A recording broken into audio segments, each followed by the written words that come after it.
Hi hello friends. வாழ்க்கையில் ஒவ்வொருத்தரும் சந்திக்கக்கூடிய துரோகங்களையும் ஏமாற்றங்களையும் பற்றி என்ன ஃப்ரெண்ட்ஸ் நினைக்கிறீங்க? கூடவே இருந்து வாழ்க்கைக்கான பாடங்களை கற்றுக் கொடுக்குறவங்க ஒவ்வொருடைய வாழ்க்கையிலையும் ஒவ்வொருத்தவங்க வந்து தான் போவாங்க போல். எப்படி என்னங்கிறது தெரிஞ்சுக்கிறதுக்கான கால அவகாசம்தான் நமக்கான வாழ்க்கையோட ஓட்டத்தோட மறைமுகமான ஒரு விஷயமா இருக்கிறப்பல அனுபவம் கூட எல்லாருமே அனுபவிப்போம் போல்.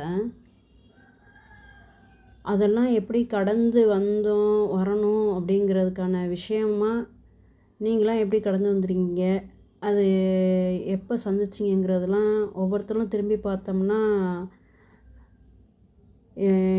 அதை எப்படி உணர முடியும்னு கூட தெரிய மாட்டேங்குது. ஏஜுக்கு ஒரு ஏஜுக்கு மேலே வரக்கூடிய ஏமாற்றங்களையும் துரோகங்களையும் கடந்து நம்ம வந்து ஒரு இடத்துல ஸ்ட்ராங்காக நிற்கும்போது இந்த அனுபவங்கள்லாம் ஒரு 10 வருஷத்துக்கு முன்னாடியே வந்திருந்தா நம்ம இன்னும் கொஞ்சம் ஸ்ட்ராங்காக இருக்கலாமே அப்படிங்கிற எண்ண ஓட்டங்களை தான் அனுபவம் கூட தர்றதா நான் உணர்கிறேன். உங்களுடைய ஃபீலிங்கெல்லாம் எப்படி? ஒரு 10 வருஷத்துக்கு முன்னாடி இதெல்லாம் படம் வச்சிச்சு வாழ்க்கை அப்படின்னாக்க கண்டிப்பாக பின்னாடி ஏஜ் ஆகும்போது யாரையும் கையை எதிர்பார்க்காம கொள்ளாமல் நமக்கு நம்மே இருந்திருக்கலாமோ, நமக்குன்னு ஒரு செல்ஃப் ரெஸ்பெக்ட்டு அதை காப்பாற்றிக்கிறதுக்காக வாழ்க்கையில் எவ்வளோ போராட வேண்டியிருக்குங்கிறதெல்லாம் அனுபவம் எவ்வளவோ கற்றுக் கொடுக்குது லைஃப்பில். அதெல்லாம் ஒவ்வொரு மனுஷனுமே கடந்து தான் வரணும் போல். உடஞ்சி உட்காந்தோம்னா லைஃப் வீணாக போயிடும்ன்ட்டு ஓட அதெல்லாம் எங்கிட்ட இருந்த இடம் தெரியலைங்கும்போது திரும்பி பார்க்கும்போது இருந்த இடம் தெரியாமல் போயிடுது. ஸோ யாருமே ஒரு இடத்துல துரோகத்தை சந்திச்சிட்டோம், ஏமாற்றத்தை சந்திச்சிட்டோம், ஒரு இடத்துல உடஞ்சி உட்காந்துடாமல் மூவ் ஆன் ஆக போக பாருங்கள்.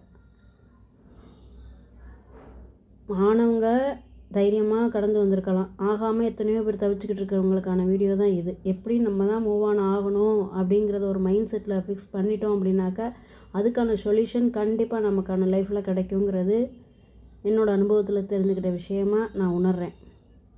இது வந்து நாட்டு தக்காளி ஃப்ரெண்ட்ஸ், இது கிடைக்காது எப்போதுமே அப்படிங்கிறதுனால கொஞ்சம் பொடி பண்ணி வச்சுக்கலாமே அப்படிங்கிறது கொஞ்சம் நறுக்கிட்டு ரெடி பண்ணேன். அது மேலே லைட்டாக உப்பு தூவி போட்டோம்னா இது பண்ணாது, அழுகி போகாது. அதனால் ஒரு 2-2.5 கிலோ இருக்கும். சரினா அதை நறுக்கி வச்சுட்டு மாடியில் கொண்டு போய் வச்சா இன்றைக்கி வெயிலே அடிக்காது சோதனைக்குன்னு. இங்கே எப்போதும் வெயில் கொளுத்து, இன்றைக்கி சோதனைக்குன்னு வெயிலே அடிக்கலை. சரி பார்ப்போன்ட்டு பக்குவம் பண்ணி வச்சுருக்கேன் ஃப்ரெண்ட்ஸ். வாழ்க்கையோட அனுபவத்தை ஷேர் பண்ணுங்கள். வீடியோ பிடிச்சா லைக் பண்ணுங்கள் ஃப்ரெண்ட்ஸ். Okay, thank you.